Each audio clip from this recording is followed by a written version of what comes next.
In the cross, in the cross, be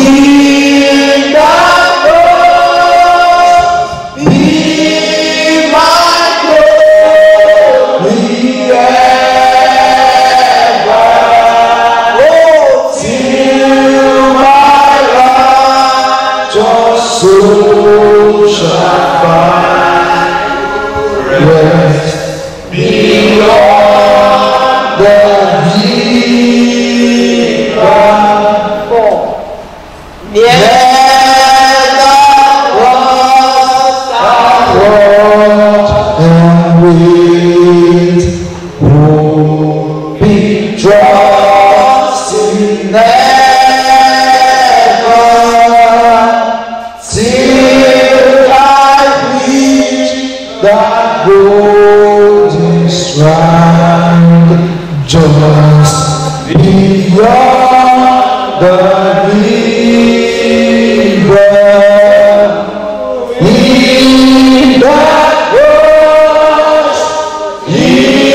beyond the river. In the cross, be my glory ever.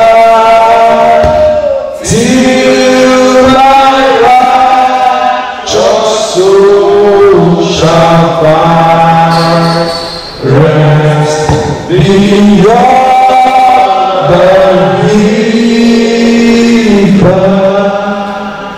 In the cross,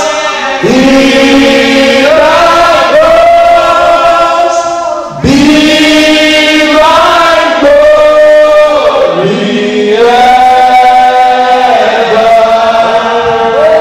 Till my righteous soul shall find rest beyond the river. Turn down to a prayer this morning. In the cross, I want you to pray. Lord, let this be a reality in my life. Stand as it says, bring its sins before me. Make it a reality. Help me walk day by day with a shadow. I don't know whether you understand the shadow. It's following you everywhere. An experience you can carry. It's not just something that a wishy-washy thing, something that touches you. Can you pray and say, Lord, let my own encounter be a real one. Something I can transport out of the four walls of the church, out of the place of prayer, into my daily life. That when I'm interacting, even in the marketplace, there's a consciousness of the cross. There's a consciousness of what has taken place. I can't just behave anyhow. Even as we are talking about motivation for Lord, I don't think there's a greater motivation than the revelation of the cross. Can we pray and say, God, may I live here with a clear revelation of what Jesus did on the cross. In Jesus' name we pray. Heavenly Father, we are grateful to you this morning. It has pleased you to gather us again by your Spirit to have fellowship this Sunday morning. We thank you for how you have led our lives all through this year of 2020, all through January, February, March, April, May, June, July, August, September, and October, then November, and you have brought us into December. It has been a very challenging year, a very, very challenging one. None of us envisaged the year the way it has panned out. But Lord, it didn't take you by accident, and we thank you that you have kept your own according to your purpose, and we are grateful. We don't take, oh God, this life you have given us for granted, and even as we have come this morning again, we are praying that right in your presence, O God, you will cause us to experience a transformation, something from heaven that will fall upon our lives and equip us to accomplish the purpose for which you have given us this land. We bless you, God. And even as we are about to break bread again, you have touched our hearts again. The talk, the teaching on the motivation for love was deep. Lord, even as we want to go further with us, Holy Spirit, we are pleading, do your work again. Move beyond what our words can say. Get to the depths of everyone's heart. Meet our needs at individual level. Whatever is the need, whatever is that which heaven has packaged to release into our lives, none of us will miss it this morning. We give you praise because we know you have heard us. Thank you so much, Father. In Jesus' name we pray. Amen. Let the church shout a living amen. Amen. Amen. God bless you. You may be seated. This morning we are looking at the topic saying, living the way Jesus lived, or living like Christ. I want us to read John chapter 3, verse 3 to 8. A very popular scripture. Let's turn your Bibles there. John chapter 3, verse 3 to 8. That was Jesus' encounter with Nicodemus. It says, Jesus answered and said unto him, Verily, verily, I say unto thee, except a man be born again, he cannot see the kingdom of God. Nicodemus said unto him, How can a man be born when he is old? Can he enter the second time into his mother's womb and be born? Jesus answered, Very verily I say unto thee, except a man be born of water and of the Spirit, he cannot enter into the kingdom of God. That which is born of the flesh is flesh, and that which is born of the Spirit is spirit. Verse 7, Marvel not that I said unto thee, Ye must be born again. Verse 8 and the last verse, The wind bloweth where it listeth, and thou hearest the sound thereof, but canst not tell whence it cometh, and whither it goeth. So is everyone that is born of the Spirit. May the Lord bless His word in our hearts in the name of Jesus. Alright, the first thing I want us to note about living the way Jesus lived, or living like Christ, is that you cannot live like Christ lived. You can't live the way Jesus lived unless or except you first acquire the life that Jesus had, or the life that Jesus has. You know, many times people want to imitate Jesus, but unfortunately they come short. And they come short not because they are not serious enough, not because they are not determined enough, but they come short simply because they don't have capacity within themselves to accomplish what they desire. There are two kinds of life that a man can have on earth. There are two types of life, two lives that operate at different levels. The first is what we call the natural life. The natural life. And I call it the follow-come life. The life we all came into this world with. Now if we read Psalm 51 verse 5.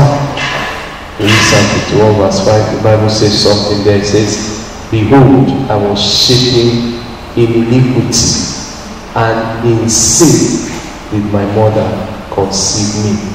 Now the natural life is a life that originates from iniquity.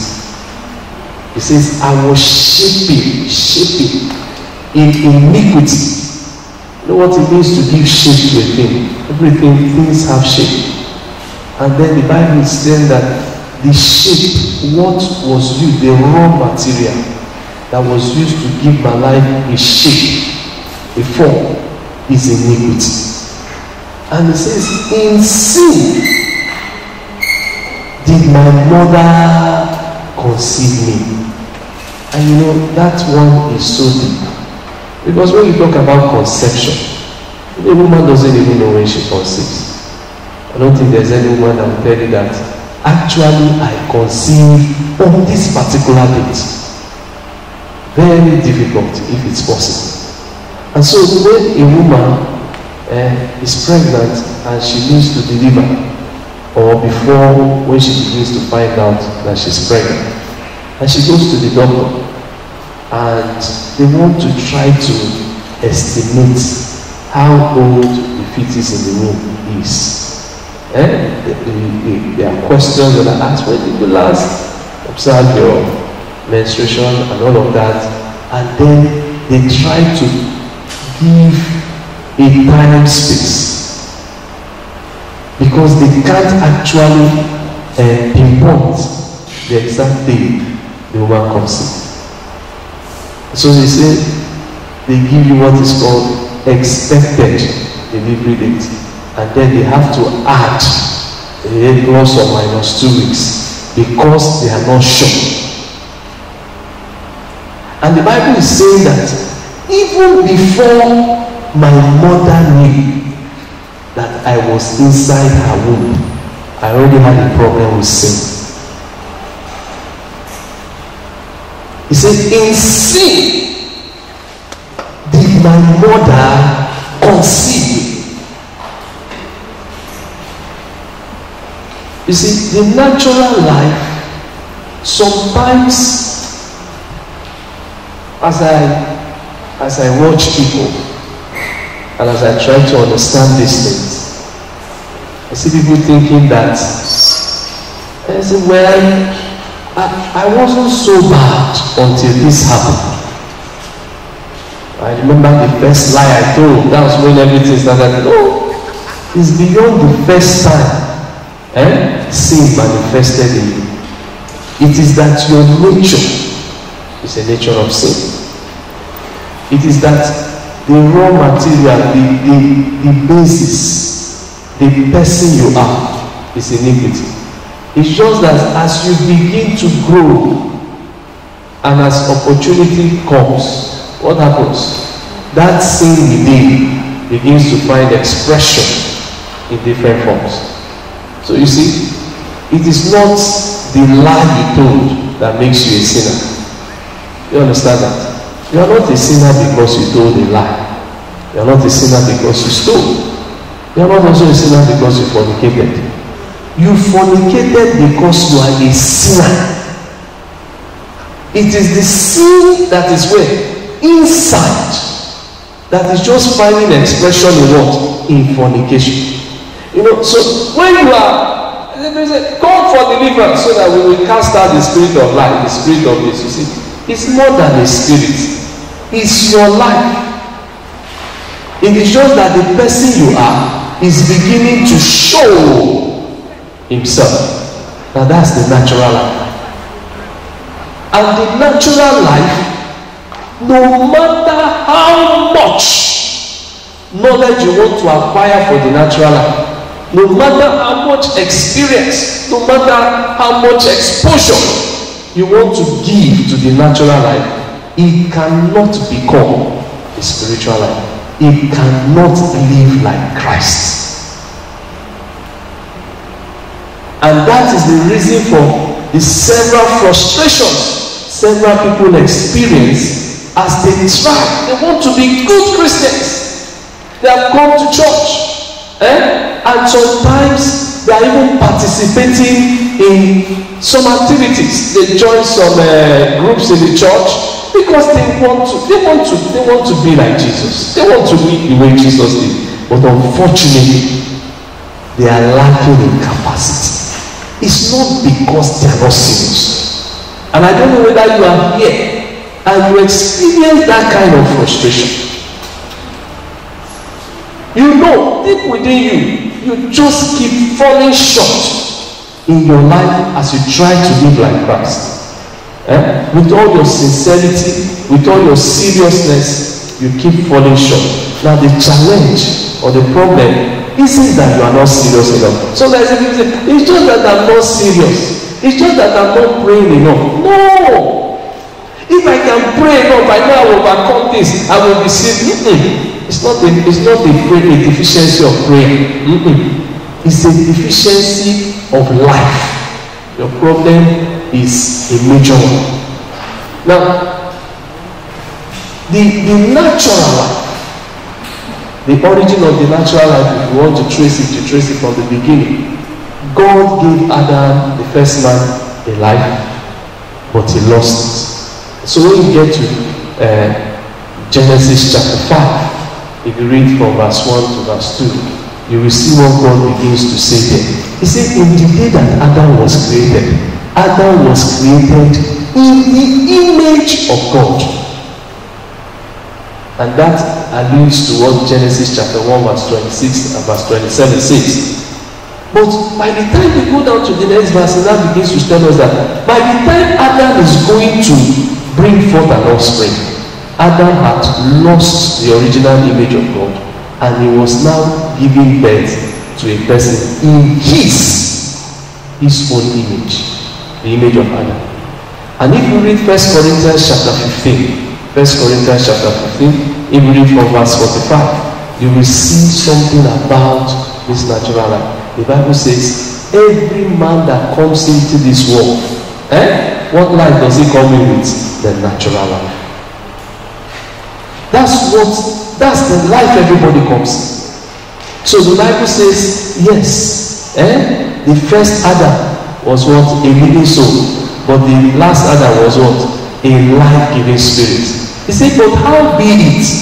That was not first that is spiritual, but what? The natural, that which is natural.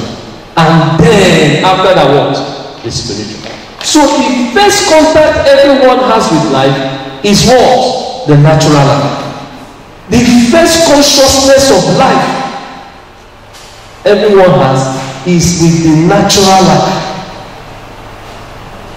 Now there's a second life which is called the spiritual life or eternal life. The scripture calls it eternal life, or what we describe as the new creation life. When we talk about eternal life, we are not talking first about longevity of life. We are not first, the focus of eternal life is not first a life that doesn't end. First is quality. It is the very life of God. Just as blood flows in our veins and causes life and sustains life, what makes God God? What makes God to be all that he is? What makes God to be able to be holy, to be righteous, to be self-sustaining? All of that is eternal life. And now we can access eternal life because of what God has done for us. Before anybody will want to venture into living like Jesus, the first thing you need is not first a teaching on how to live like Jesus. The first thing you need is what? To get eternal life. That's what Jesus was telling Nicodemus here. That's what Jesus was trying to express. He said, listen, that which is born of flesh, that which originates from the natural, can only be what? Natural. For it to be spirit, it has to originate from the spirit. So I can't live like Jesus lived. I can't live the way Jesus lived if I don't first of all get an exchange of life. When we talk about being born again, when we talk about receiving Christ, what is wired in our heads most of the time is talking about activities first. So I remember for several years, each time people want to preach to me, you know the thing that gets in their head is, how will I stop doing the bad things I'm doing and start doing the good things? No, it's not possible. And you are looking at yourself, you know your struggles, you know your challenge. No, this is not possible. And in fact, I told myself, nobody is doing anything serious. It's not the same world we are living. But I didn't have an understanding that when God is coming to you with the gospel, what God is offering you first is not first interested in you stopping the bad things and start doing the good things. No, what he wants to do is to change the engine. He knows that the reason why you are doing the bad things you are doing is because of what? The life that you possess. And so if this man will be helped, he's not to come and be drumming it on his head, say, you know that drinking is bad, and you are drinking. You think the man that is drinking doesn't know drinking is bad? He knows. And because he has tried to come out of it and he couldn't come out of it, he has become antagonistic about anybody who wants to tell him drinking is bad. He has just had to settle, and he has just agreed that God is mean to him for leaving him with this problem that he cannot solve. I want you, for me, I was angry with God. Because each time I know I'm alive, I know I'm living a terrible life, I know I'm going to be judged, but I don't know how to come out of the life. So I look at God and say, God, you hate me. So the man you are coming to tell that, hey, you know this thing you are doing is bad. No, he knows, he's aware. But you see, he has settled down because he can't come out. He doesn't know what to do. So he feels trapped. Now, what God offers us through the gospel first is a change of life. So that's why he said, receive, take it, collect it. And that's why when I began to understand, I started asking, why do people, when you preach to people, they look and they say, you know this thing you are saying is not easy. And you too, you will say, I know it's not easy. Excuse me, what is difficult in receiving? Jesus is not telling you, God is not first telling you, too much, stop telling lies and come, then I will collect you. No! He said, if the lie you are telling, collect a new lie. Just receive this lie. Change. Throw the one you are living away, and you will see change. The life is what produces the fruits. But many people want to get the fruits without the change of life. So you cannot succeed in living the way Jesus did without getting the life that Jesus had. Any attempt to do that, you will end up as a what? As an actor. A hypocrite. You know the Greek word translated to hypocrite is actually actor. It just describes an actor. Just as you see people that act, they are acting out a life that is not their own. He might be a very wicked man, but the script is going to act out, portrayed as a very kind man. So he's just doing kindness like this, and he can leave that sense and go and continue his life. So the first thing, I must have a change of life. Sin is just powerful because of the life you are carrying. Sin is not as powerful. When I read the Bible and you are reading John chapter 3, and when you get to somewhere in verse 5, it says, now we know that he was manifested to take away our sin. And in him is no sin. The victory over the power of sin, listen, is not in what you are doing. I don't know how to say it. It's in where you are located. Now, let's take for instance now, let's assume, I want to assume, in this hall, there's no alcoholic drink to make a man drunk. And you take the man, I don't know how to explain it, the worst kind of drunkard. A man that, in fact, if he just sniffs alcohol, he's drunk. He doesn't even need to drink it. His case is very pathetic. Now you bring him into this place, and there's no alcohol. He can't even scent it. He can't drink it, and he stays there for 2 days. Excuse me, is he going to be drunk? Is it because he now has power over alcohol? Why has he not become drunk? Because where he is, what makes people drunk is what? Is absent. Now, when you remain in Christ, it's not because you have not started praying 5 hours a day. That's why you are overcoming sin. No. It's just because you have learned to remain. He said, in him is what? No sin.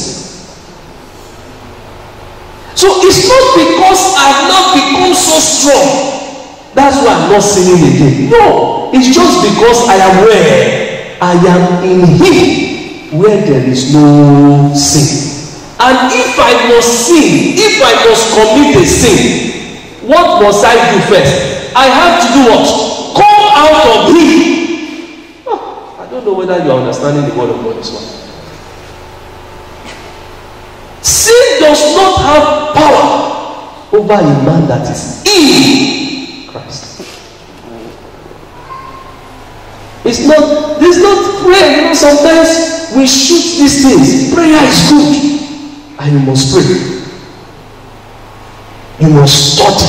You must fast. But if you do all those things and you don't remain in him, if you think it is your prayer that pray 5 hours, so Jesus, go and rest, let me handle myself today, you are going to fall into sin. Because the power over sin is not in prayer, is in who? Is in Christ. Praise the name of the Lord. Now, how else can I live the way that Jesus did? The second point is that I need to understand the mind of Christ. You must understand the mind of Christ. Christ had a mind. If we read Proverbs 23 verse 7, it says what? As he thinketh in his heart, so is he. Well, let's look at Philippians chapter 2 verse 5. Now look at Philippians 2 verse 5. It says, let this mind, let this mind, the THIS is singular, this mind, let this mind be where? In you, which was where? Also where? In Christ Jesus. All that Jesus did was because of the mind he carried. Now, the natural man, the natural life, has his own mind and the focus of his mind. So, can we read Romans chapter 8? Look at Romans chapter 8. You can just hold that Philippians because we'll still come back to Philippians. Look at Romans chapter 8. Romans chapter 8, if we read from verse 5, it says, for they that are after the flesh, do what? Do mind. I want you to know that. Do mind the things of what? Of the flesh. But they that are after the spirit, they also have the things they mind. They mind the things of the spirit. Say, for to be carnally minded is death. But to be spiritually minded is life and peace. Now look at verse 7. Say, because the carnal mind is what? Enmity against God. Why? He said, it is not subject to the law of God, neither indeed can be. Did you understand that? It's not just that it is not subject to the law of God, but it says it cannot be subject to the law of God. You see, if he had said, neither indeed will it be, he would have just felt he's just exercising his will.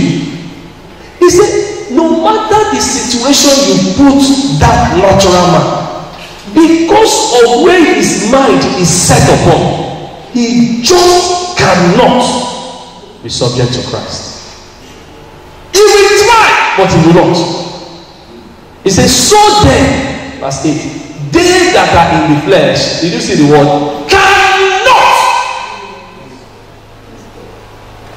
They cannot please God. It's impossible for a man in the flesh to please God. Impossible. And when we are talking about the flesh, I want you to know it's a complete total lifestyle, a complete package. With his own mind, with his own affections, with his own aspirations, with his own ambitions, and all of them are directly opposite to that of Christ. So when you read Galatians chapter 5, somewhere around verse 16, you see the word of God saying, walk in the spirit, and you will not do what? Fulfill the desires of the flesh. And say, why? He said, for the spirit, or for the flesh lusteth against the spirit. It strives against the spirit. And the spirit strives also against the flesh. He said, these two are what? In constant opposition, in constant agitation against each other. They don't agree. So, the normal natural mind doesn't agree with Christ. You know, on the surface, you will think it does. But when you now start getting to real issues, you will see the resistance. And can I tell you that the system of the world is just the natural mind of several people they have brought together and formed the system. So they say, if you have to do this, this is the way you must do it. And because it's in opposition to Christ, once you try to come and do something else, what happens? You see opposition.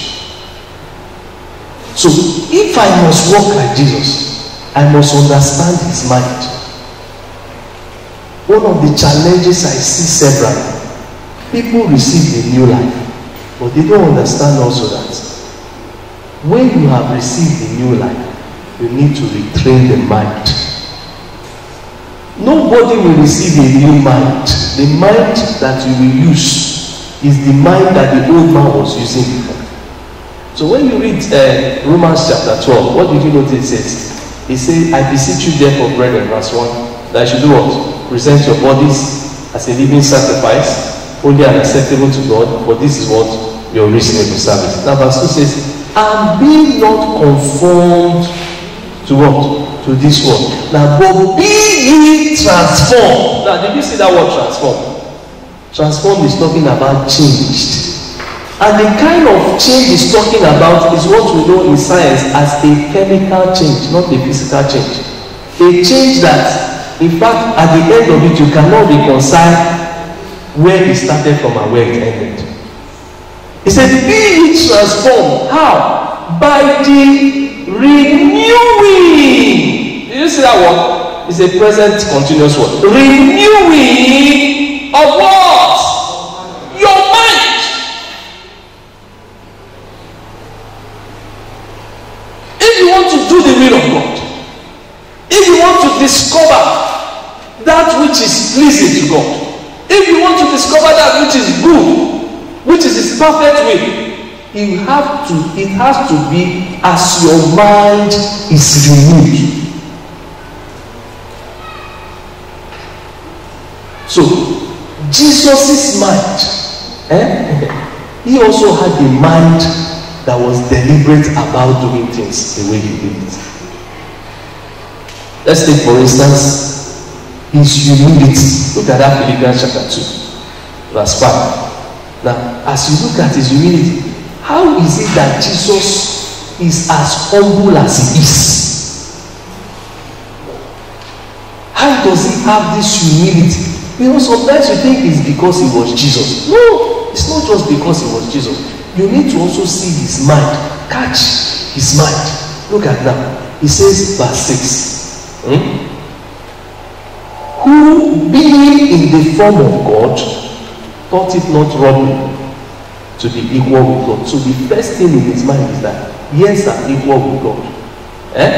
You see some translation will say, he didn't see equality with God as something to be what? Grasped. As something to hold seriously onto. So for Jesus, position is not a big thing. His mind does not cling to position. He said, but made himself. This is a serious matter. Excuse me, who made him?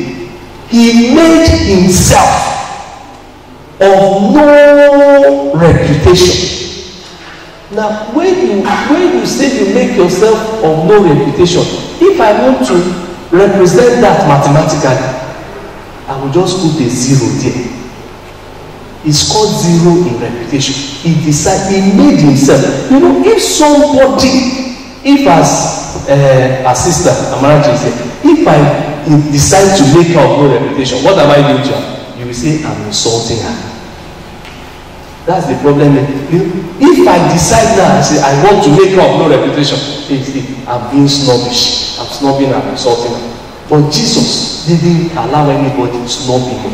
He made himself. He decided, I'm going to leave that alone. And he decided to come even to be lower than angels. The angels said they were confused. They said, And he said, being found in the fashion of men, he humbled himself for that. Now, if I want to walk as Jesus walked, I want to live as Jesus lived in humility. This is not just that surface thing like you see good morning, man. No. It is sitting down and analyzing the situation and say, yes, I'm the one this is my position, I'm in charge, I'm the boss. But as I'm going, I'm not going to do what? Carry around in my head a sense of superiority. In fact, if anything, I will be the one. It is not, this thing is not just prayer. I say, God, make me humble. No, it's not just prayer. You will pray, yes, but you also settle down. Did he say, and the Holy Spirit made him of no reputation? Is that what you read in your Bible? Is the Holy Spirit made him of no reputation? Sorry. How did Jesus become of no reputation? He made himself. What are the things that make you feel you have an advantage over others that you want to be holding on to? You need to do what? If I want to follow Jesus in humility, what must I do? I must straight out. I must resist. So that I will be humble. That is, you will look at yourself. What is it that will give me a sense of advantage over others? And you deliberately do what? Give it up. Release it. I hope I'm not speaking above your head. I'm speaking with the understanding that, yes, maybe Christ has already come. Because when we are talking about walking as Jesus walked, many times we are on the surface. Being born again is just step one. You have collected the life, but that life must be trained, it must be renewed. You must look at Jesus as you look at him in his word. It's not just to have a good quiet time and jump up. No, is to now settle down and deliberately look at your life and say, Henry, now, in this area, what is your reputation? And you release it. Look at his life of total surrenderness. The Bible says in Hebrews chapter 10, when he was coming into this world, it says, sacrifice and offering you will not, but a body you have prepared for you. And what did he say in verse 10? He said, lo, I come in the volume of books as it is written of me. To do what? To do your will, O God. That is, he said, when he was coming into this world. So, and the way I'm saying is that every time I'm ready to enter into something or do something, what am I going to consciously carry? Lord, as I'm entering this, I'm going to do your will and your will alone. Look at Jesus' understanding. Now, if you read Matthew chapter 16, we don't have time to read that from 13 to 28. Now, Jesus has asked them, who do people say that I am? His disciples. And then Peter finally comes and says, you are the Christ, the Son of the living God. I said, yes. Flesh and blood didn't reveal that to you, but my Father was in heaven. Now, if you read the Bible, then the Bible says, from that time on, Jesus felt comfortable and he felt the liberty to begin to tell them, I'm going to die, I'm going to do. This is a man that has yielded his neck. His mind has already formed that anything how God wants me, that's how I'm going to do. And he's telling men who their own mind is focused in another point. Peter listened to this man. And as Peter is listening to Peter is also thinking about his future. So you are saying that all these following you are following you will amount to nothing because you are going to die. He said, this, don't be talking like this. Stop this, not God forbid. You will not die. You will not die. Say I will not die. Jesus looked at him. He said, get me behind me, Satan. Now, what makes Peter Satan? Can we just look at that as we tie up this? But we don't have time to look at any other thing. Look at that, Matthew chapter 16. Just want to pin that and then we pray. Now, look at that verse 23, Matthew 16, 23. He said, but he turned and said unto Peter, get thee behind me, Satan. Thou art an offense unto me. Why? He said, for thou savourest not the things that be of God, but those that be of men. Now, you don't understand this. Peter was just being a man. But he said, you are by being a man, by refusing to align your mind, by refusing to collect the mind of Christ, to be the operational mind in your own life. What have you become to God? You are an offense to God. If the only place you view things from is the position of man, and then you speak yourself, reason it, after all I'm a human being. Sorry, you are an offense to God. What was Peter doing there? He was just being a human being. This is master. Say, God forbid, you will not die. Say, go away from me. I see the way God responds to me anytime I'm only seeing things from the perspective of men. Anytime what I'm savoring, what is urgent in my heart, is no one bothers God on any matter. I'm in trouble. You know, I wish God will help us. It's not just sufficient to be a Christian and come for gatherings like this. things that is making revival tarry in our time is that even after we come to this gathering, as we are living here, I don't know how it happens, but somehow we drop everything here. We are able to transport whatever experience out of this place into our normal life. So you get to the office the next day and an issue is there, and I see you trying to protect your job first. Say, if I talk now, they can sack me. And if they sack me, you know Nigeria is hard. How will I make my children school this? How will I do this? And we have been saying that for how many years now? And that's why you are weak. You are an offense to God. God is regretting why you are the one he has kept there. If you hear God, you say, get away from here! You are an offense to